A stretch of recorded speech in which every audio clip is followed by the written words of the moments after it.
Το τι σημαίνει όμως αυτή η πραγματικότητα για τον καθένα μας, συμφωνούμε όλοι.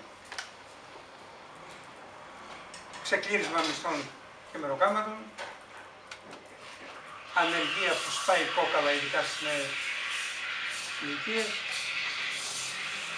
συντριβή μισθών και συντάξεων, εφάπαξ, εξακρίωση στην κυριολεξία και εξαθλίωση των υποδομών υγείας, παιδείας, πρόνοιας, και ο κατάλογος δεν έχει τελειωμό. Θα μπορούσε άραγε μέσα σε μια τέτοια συγκυρία να υποστηρίξει κανείς πως δεν πειράζει, εμείς θα πάμε σε δημοτικές εκλογές να εκλέξουμε δήμαρχο. Δεν θα ήταν κουτό και δεν θα ήταν ουτοπία. Να παραγνωρίζεις μια υπαρκτή πραγματικότητα και να αμελείς τα ερωτήματα που μπορεί λογικά να μπουν από τον κάθε άνθρωπο. Τι έκανε ο Δήμος, τι ωφέλησαν οι εκλογές, πού πήγαν τον κόσμο η Α ή Β μεταβολές, αλλαγές ή οτιδήποτε άλλο. Η περιφερική διοίκηση, γιατί ο όρος τοπική αυτοδιοίκηση νομίζω έχει πεθάνει πριν από το Καποδιστριακό. Εξάλλου, όπως θυμάστε, το καινούριο θεσμικό πλαίσιο για τον Καλλικράτη πέρασε εν μέσω μνημονίων.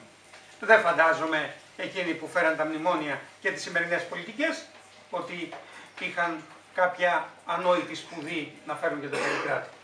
Γι' αυτό και το Κομμουνιστικό Κόμμα από την πρώτη στιγμή καταδίκασε αυτή την μεταβολή στον χώρο της περιφερικής διοίκησης.